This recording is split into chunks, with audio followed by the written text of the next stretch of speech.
Hello everybody, you are listening to The Sports Revolt. I'm Ty Quas, and joining me today is co-host Remy Smith. Remy, welcome. Oh, thank you very much, Ty. Pleasure to be here, as always. This is once again another installment of me trying to do a sports talk show. They've always failed in the past, but I think I might have finally found my formula, trying to get iHeart approved. And on this show, it is going to be sports issues that concern the Detroit market. It's either going to be a local story or a national story with a local angle. And we here at this show are true Detroit fans, too. It's just like Detroit Sports Talk Radio, only without the calls. Or the commercials. Now, normally we would do a live show, but Spreaker was being stupid when I hit the broadcast button. It just gave me a forever hourglass. Because I'm going to be talking about some stuff that happened last night, but by the time I upload this podcast, it'll be later. Like, how hot are the Detroit Tigers right now? Almost as hot as the Atlanta Braves. Oh yeah, the Braves have won, 13 games in a row, and they've got like a 15-game lead on their division? I don't think anybody's going to catch Atlanta. There's still a shot for either Cleveland or Kansas City to catch Detroit, but I don't think it's going to happen. I think that what Detroit is doing to Cleveland right now is basically killing their season. They're demoralizing them, yeah. Definitely. I mean, if Detroit gets the sweep, Cleveland's done. Mark my words. 7-game lead. It's still early August, so to say that a team is completely done, I mean, you've seen the September swoon come before. I mean, look what happened to Chicago, the White Sox last year. But I don't think it's going to happen this year with these Tigers and with these Indians. Yeah, all Detroit has to do at this point is win half of their remaining games. Because they're 20 above 500. And they're going to do more than that. I would think so, yeah. Because they're hot. Yeah. And they're doing this with Miguel Cabrera being hurt. I mean, he's playing, but there have been a lot of games that he hasn't played. They take him out late in games. Yeah. That made me nervous last night. Precautionary, I think, But with a 1-run lead. But we had Hernan Perez batting third in the lineup. Hernan Perez! I like Hernan. I love that play, that heads-up play that he made at the plate. It's strike two, the guy pitches wild, you swing at it and run down to You're first. giving him credit for that? I'm giving him credit for that, man. You think he saw that coming? I think he saw it coming. He saw that it was going to be I was just like, you idiot! Everyone's swinging at the bad ones. No, but you can't... That was so bad. It was so wide. He knew it was wild. He knew he had the presence of mind to know that there was 2 strikes against him. And he could so get he first. Waved at it and took off running like a bat out of hell. Now, a couple of plays later, he got picked off. But yeah, he got caught napping. So he's got a bonehead play to go right after his great one. But that was a heads-up play. That's an interesting perspective, and I guess I never thought to give him enough credit for that, probably because, he's a minor leaguer who just kind of came up to fill in for Infante. But hey, I mean, maybe... it doesn't sound like too much of a stretch there. Oh, no, that's why. Now Fielder, though, swinging at a pitch that hit him, you can't give him credit for that. He has been bad lately. Yeah. He has not. He's been swinging at everything. He's been hacking away. It seems like he's trying to just do too much. And then, lo and behold, 14th inning, and he gets a clutch double, and he had to reach for it. Just when we were starting to think he needed a day off. That ball looked a couple inches outside the strike zone to me, and he reached out and put it into the gap. So, unfortunately, I missed the top of the 14th. I had to listen to that part of the game on the radio because I was driving someone. I was doing a favor for somebody at that moment. Had to take someone to work. But, yeah, pretty crazy. It was a pretty damn good game. And Cleveland, they have not been able to do anything against Detroit this year. I think they've won twice in 12 or 13 games against the Tigers this year, something like that. The record is 9-3, Detroit.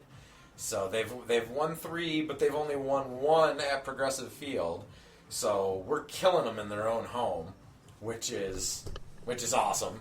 That's got to be demoralizing to that club. It doesn't matter that their fans are chanting about how Detroit sucks and Detroit's bankrupt and this and that. Yeah, well, your baseball team's not doing too hot against us. So. Which is what I was going to go to next. Yes, the chant, Detroit's bankrupt.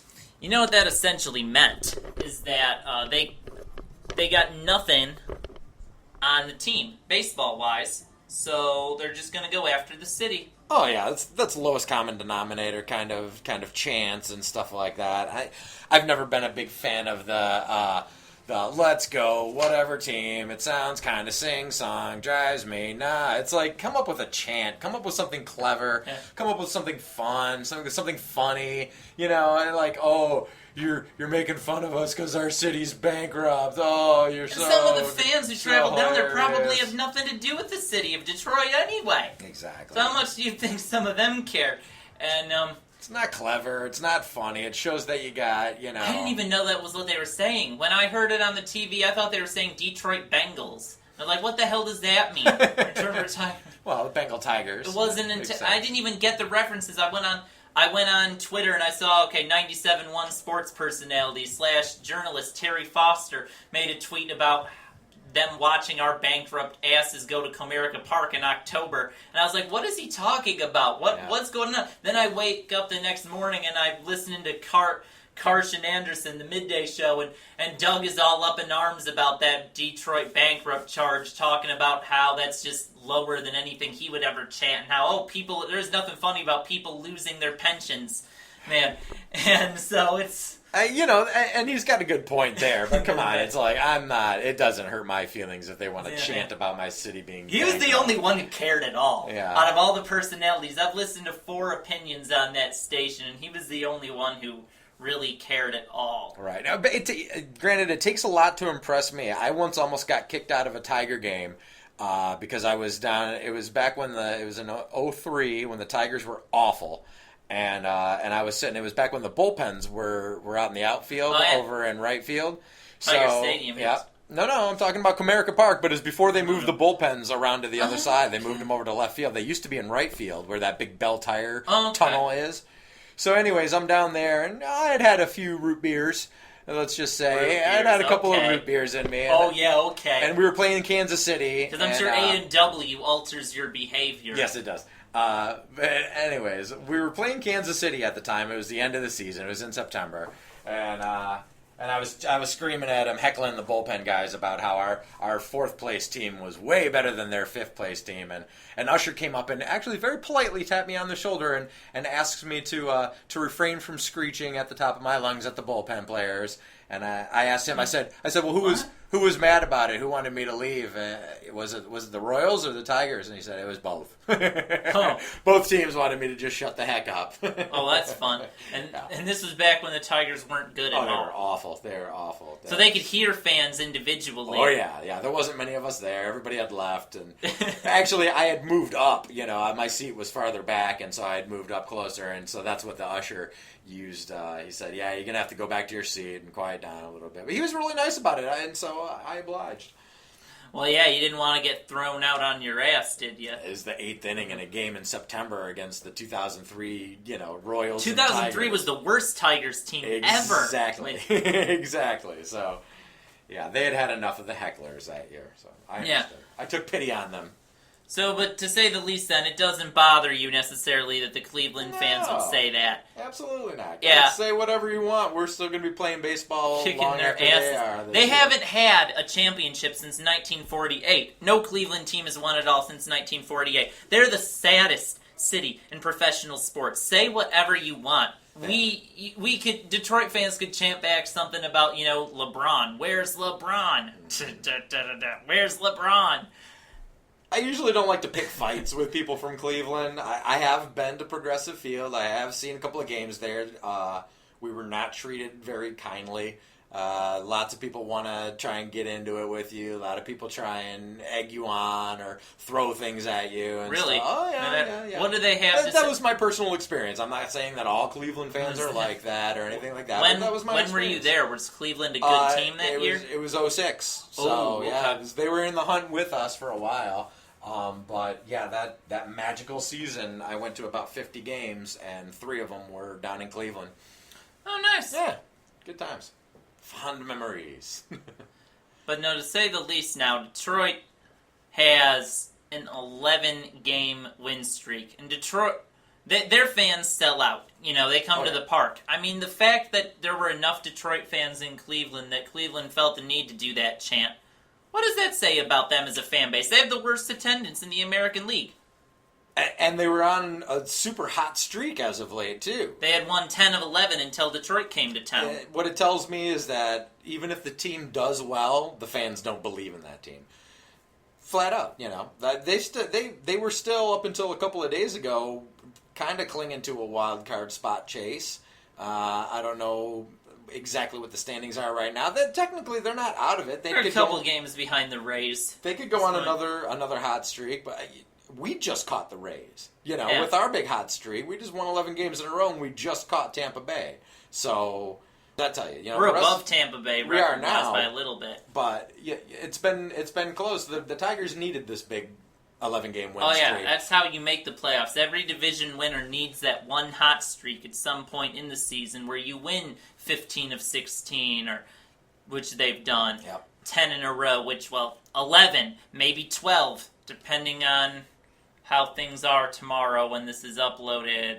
They may or may not. Well, the way you get to the postseason is you win your series. You know, you take 2 out of 3. Nobody expects you in baseball to go on crazy 12 and 15 game winning streaks. It happens every now and again. You know, I think there's a stat that said once every 2 years a team will go on an 11 or 12 game win streak, or at least 10. But you don't need those to make the playoffs. What you got to do is you have to win most of your series. Yeah. On the road, at home, you got to take 2 out of 3. You got to take 3 out of 4.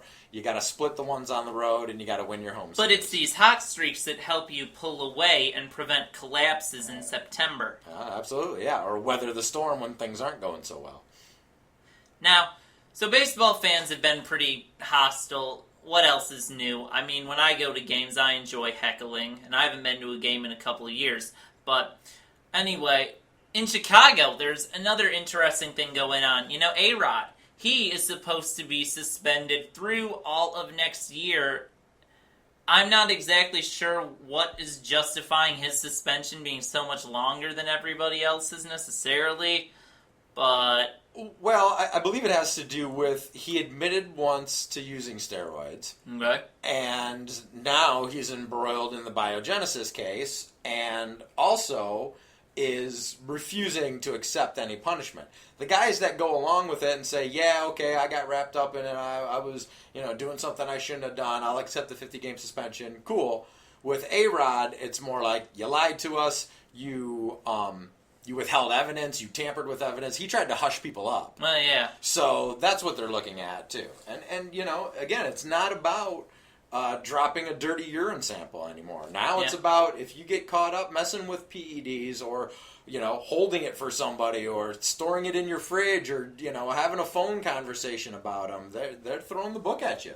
And if you lie about it, you're going to get more of a sentence. If you try and obstruct justice, you're going to get more of a sentence. Okay. So they're basically trying to send a message then. I believe so, yeah. Now, fans are also sending a message to A-Rod. I mean, he got hit by a pitch in Chicago last night, and the fans applauded. They cheered. Yeah. It was a free pass to first base, but I guess since, their team's no good anyway, they might as well see. It's baseball. As long as, now if the guy gets beamed in the skull and he has to be carted off on an ambulance, and taken to the hospital and people cheer, that's low. But if he gets hit by a pitch and people cheer it, I don't have a problem with that.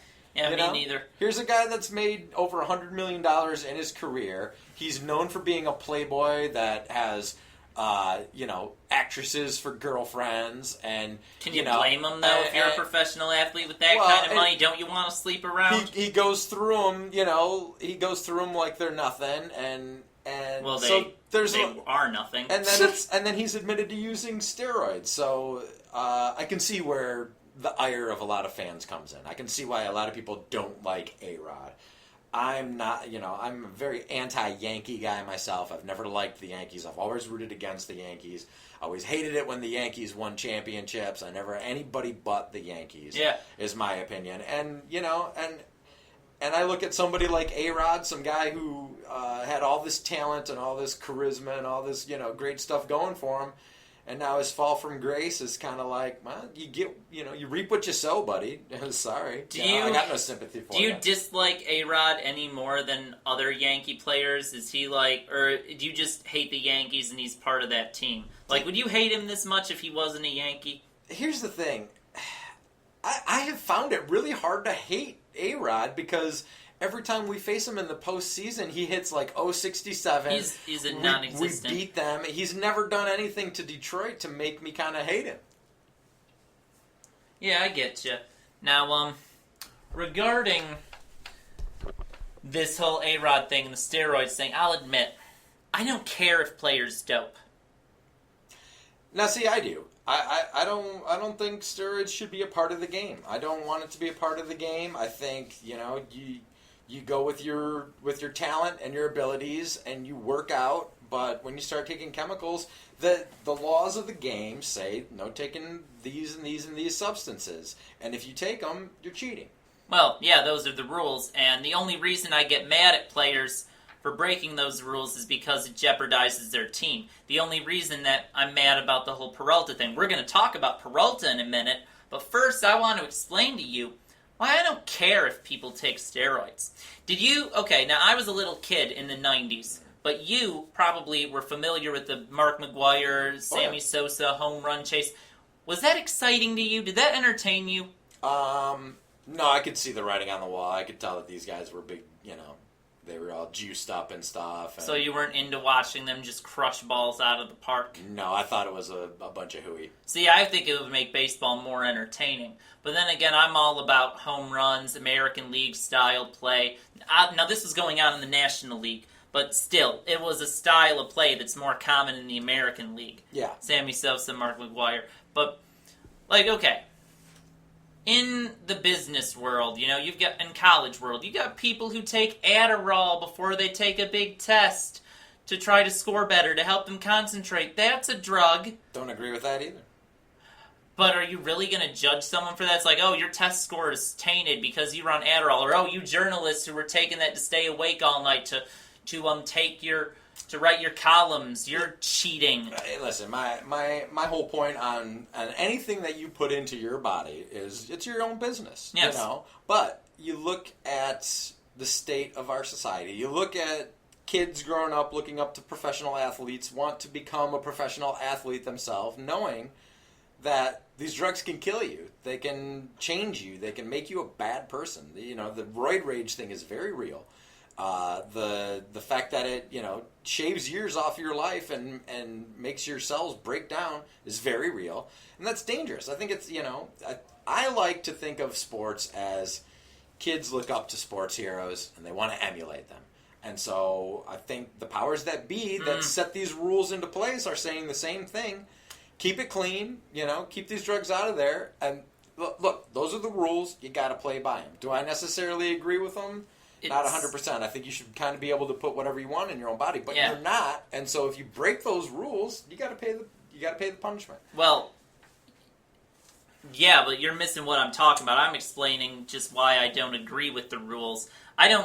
It's sad when society expects, professional athletes to be role models to children. It sounds like a scapegoat that a lot of parents come up with to, I'm an alcoholic, abusive father and whatever, but those baseball players, how dare they dope up? Because my kid looks up to that person. Just that's a very good point. And I guess it's you look at it throughout the years. Kids have always loved baseball. They always love watching sports, and those are your heroes and stuff. So you see them cheating, you see them doing something that could potentially be very harmful to their body, and it's dangerous. Okay. Well, how come nobody cares about it in football compared to baseball? It's not an even playing field. It's different. Why is baseball set such a higher standard? Why do people expect baseball players to be these perfect role models? It's like this pure game, and we need the purity of baseball. How dare anyone cheat? There are people who want lifetime banishments for someone who's a first-time offender. How come these guys are making $100 million for playing baseball? Because it's entertainment. People buy the tickets. It's not like our taxes pay these players' salaries. No, but I tell you what's disappointing to me. What's disappointing to me is you go to the ballpark, you want the good seats. They cost $65, $75, $85, and that's at Comerica Park. You're not talking Yankee Stadium, well, where that's they're like way 500, 600, 1,000, blah blah blah. Okay, Glad I'm not in that market. The beers are $8, $9, $10. That sucks. The hot dogs are $4 and $3.50, and like a hot dog, I can buy a pack of hot dogs for that. And then the people that are working the concession stands, they're volunteers. They're not even paying those. Wait, they're people. not paid? They're not paid. What? How is that the case? Because remember when I don't know exactly how there it was works. an NHL lockout, sometimes people would bring up all the people who were put out of work who worked at those stadiums and the money that they're losing. Yeah. You mean to tell me that it's volunteers? Not all of them, but I don't know how it works. But I know that there's people that walk around and they do a job there, and it's volunteer work. And it's like, you're charging me $3.50 for a hot dog, so that some guy can make $20 million a year, $25 million a year to hit a baseball. You know? Hey, if it bothers you, don't go to the ballpark. I don't. That's all you used to. I used to, but I don't know anymore. Have you quit? Yeah, well, I don't live downtown anymore. I went when I lived downtown because, I could usually find a cheap ticket or, it was right there. It was something to do. Okay. I worked in an industry where I had cash on me all the time, waiting tables and bartending. So, okay. Yeah, that was what I did. Okay, fair enough. Yeah, see, it's funny that you mentioned, I don't want to get derailed too much, but right. I remember before, like yesterday my mom was talking to me, she's like, hey, for your 21st birthday, I could get you a couple of Tigers tickets, and I'm thinking to myself, man, that would be cool, but man, their beers are like $8, and she's like, well, I'll pay for the beer, it's your 21st birthday, you gotta have a beer. It's like, an $8 for 12 ounce for one 12-ounce beer. It's ridiculous. Well, part of it is what you do is you pregame. You go down there an hour or two before the game, and you stop by one of the local establishments and have a few brewskis there and get yourself feeling nice and bars right. are also rip-offs, but they're not as bad as Comerica really, Park. Yeah. And there's plenty of great ones to choose from right around the ballpark. Best thing to do. And then you go and you buy yourself one hot dog and one beer while you're at the game, and then afterwards you go out and do whatever else you're doing too. So. Yeah. Because, they got to pay for Miggy and Scherzer and Annabelle. Hey, you want a winning team, you got to pay the price. Pay those guys, man. You got to pay them $40 million. I have no problem with the ticket prices going up this year. I mean, that's the cost of a winning team. We're still only in the middle. Now, Peralta was part of this winning team. Yep. He made the All-Star team this year. Last year he was only hitting .239, but this year he was hitting .305 by the time he got suspended. He had an on-base percentage, balls in play, like 41% got on base, 41% of the time that a ball was hit in play. And lo and behold, embroiled in a juicing scam. Oh. Do you think he was legit? Do you think he actually juiced up or didn't? I mean, if he didn't, I would think he would have appealed. I would think so, too. I think they had enough evidence on him to prove that he did something, and, So he had to take the suspension. It's just a coincidence that your batting average jumps. You're having a career year. Well, 2 years ago he was, too. And then last year he regressed. Years, yep. So... I like Johnny. I thought he was a really good acquisition for the Tigers. I hated him when he played for Cleveland. He always seemed to come up with a clutch hit against us or a home run against us. I've seen him beat the Tigers before. So I liked it when they got him. Yeah, he didn't have the flashiest moves at shortstop, but he was a darn good shortstop for us. He made the routine plays look easy. He turned a lot of double plays, and when he was hitting, he was good. I didn't have a problem with him. When this came out, it was kind of like, well, great. There's another guy that I used to like, and now he's cheating on steroids or whatever. It took them so long to suspend him. I mean, they first started talking about this scandal 2 months ago. They wanted it People freaking out. They wanted it to be close to 50 games left in the season, so that it was almost like because what are you going to do? He's going to come back for the last 3 games of the season. He's not going to be in baseball shape. They're not going to bring him back. I was coming to that next. Do you think that his last days in a Detroit Tiger uniform? Absolutely. So you don't. I don't think that's what the Iglesias trade was about. Absolutely. Why else do you do that? His polar opposite on the field. Can't hit very well, but defensively they compare him to Ozzie Smith. Yeah, that's pretty impressive. And I've seen the kid for a couple of games now. He looks great. I like him. And you part ways with Johnny. You say thanks for the memories, Johnny. It was nice knowing you. You're not going to come back for 3 games. You're not going to come back for the playoffs. No, you cut your ties with him. He's ready for a contract anyways. Good luck to you. Hope you find something, but we wash our hands of you. So you think it'll be like Melky Cabrera last year? Might as well be. Yeah. So you wouldn't bring him back? No. Right. No, I would not bring him back. If I'm Dombrowski, I do not bring him back. You know what? The only way I might bring Peralta back is if something happens, and knock on wood, Iglesias gets hurt. So it's not about the principle then for you. That's not why you're not bringing him back. It's you don't think we need him to win. No, it is about the principle. No, it's not because you said you'd bring him back if Iglesias got hurt. Okay, if it's about the principle, you still have to play. Okay, what are you gonna do? What are you gonna do if Iglesias gets hurt? Do you have another shortstop that you can bring up? we'd have to. Yeah, you've got because Infante will be back. You'll have Infante, Perez, and Santiago. Will it suck? Yeah, but if you're gonna adhere to your principles, Yeah, then you don't bring him back. yeah. So you're either bringing him back or you're not. I don't think Johnny Peralta is going to be ready to play. See, I don't have any principles regarding that because I don't care if people juice, and if he already served his suspension, in theory he'll be back clean. Otherwise, it's 100 games next time, and he's not going to get a contract next year. That's true. I mean, he's going into free agency, so can you blame him for not appealing? No, he did the right thing, and I think the Tigers did the right thing. They went and they got his replacement. You got your next shortstop. Sad that we had to give up Garcia, but you've got a bunch of outfielders in the farm system. Castellanos is the only other one who really comes to mind that's better than Garcia. But you're trading Garcia for probably the best shortstop, or potentially the best shortstop in the game. Well, that's true, and that's why I'm okay with it, and I wasn't too mad about it. I'll admit I was never a huge Garcia fan last year until he made that throw against Oakland. I remember he made a really good throw, a really good outfield assist. I just assumed that Oakland was going to score. It'd be a routine RBI single. I was at B-Dubs. I took a bite of my food. I was looking down, taking a bite, and all of a sudden the crowd was roaring the restaurant. I'm like, what? What happened? It's like, well, I told you Garcia has like the best arm ever. He threw him out. I'm like, what? Get out of here. Saw that net, and at that moment I was like, okay, Garcia's pretty good. Yeah. I like him. Yeah, I mean, he's a good ball player, and sometimes you got to make trades and stuff like that. Here's the thing: the Johnny Peralta suspension solved a problem for them because it was like, are we going to bring Johnny back, or are we going to go look for another shortstop? He went and got suspended, so they had to make this move, and so now, of course, they're not going to. Well, they made the move the day before the trade deadline, just assuming that Peralta was going to get suspended. They knew he was going to be suspended. They saw. The writing was on the wall. Everybody knew about it, and so he forced their hand. They made a good decision with the choices that they had, and I applaud them for it. Yeah. Good, I think it worked out perfectly for the Tigers. You don't have to take a chance on re-signing an old Peralta to a big contract because he was having a career year. Do you know what I mean? It's and then what if he doesn't live up to those expectations? Instead, you go out and you get a young, hot shortstop that could potentially win you some Gold Gloves. Yeah, and you don't have to sign. You don't have to sign him. Yeah, and Iglesias ain't making that much money right now. No, exactly.